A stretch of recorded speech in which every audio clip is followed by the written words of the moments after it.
એક વાત વિચારવા જેવી છે, તમે જ્યારે બચપનમાં હશો ત્યારે તમને કોઈ અલગ દેવી દેવતા પ્રત્યે આકર્ષણ હશે.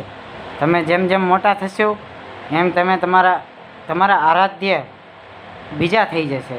કોઈકને બચપનમાં હનુમાનજી પ્રિય હોય, મોટા થાય ત્યારે શિવજીના ભક્ત બની જાય. કોઈકને બચપનમાં કૃષ્ણ ભગવાન પ્રિય હોય, મોટા થાય તો રાધા રાણીના ભક્ત બની જાય. એટલે આ બધું પહેલેથી જ નિશ્ચિત હોય છે કે તમે કયા દેવતા અથવા કઈ દેવીની તમે આરાધના કરશો. આ બધું પહેલેથી પ્રી પ્લાન્ડ હોય છે, માટે એનો કોઈ અફસોસ ના કરવો જોઈએ. અને ગમે તે એક દેવતાની વધારે પડતી તમે ભક્તિ કરો તો તમને એનું ચોક્કસપણે ફળ મળે એમ છે. હવે જેવી રીતના પાપ કર્મ કરો છો એવી રીતના પુણ્ય કર્મ પણ કરો છો. તો પાપ કર્મ કરો તો એના ધોવા માટે લોકો એમ કહે કે ગંગા કિનારે જાવી તો પાપ ધોવાઈ જાય, પણ એ વાત તદ્દન ખોટી છે. ગંગા માતા કોઈના પાપ ધોતી નથી.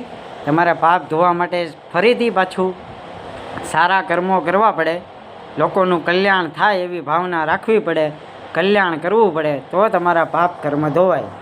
બાકી તો ગંગા માતા કે કોઈ પણ પવિત્ર નદી છે એ કાંઈ તમારા પાપ ધોતી નથી, બરાબર. એટલે એ વાત ધ્યાનમાં રાખવી, સત્કર્મ કરવા, માતા પિતાની સેવા કરવી, શુદ્ધ શાકાહારી ભોજન ખાવું અને લોકોને ધર્મના માર્ગ ઉપર આગળ વધારવા, એવો હેતુ રાખવો. રાધે રાધે. હર હર મહાદેવ.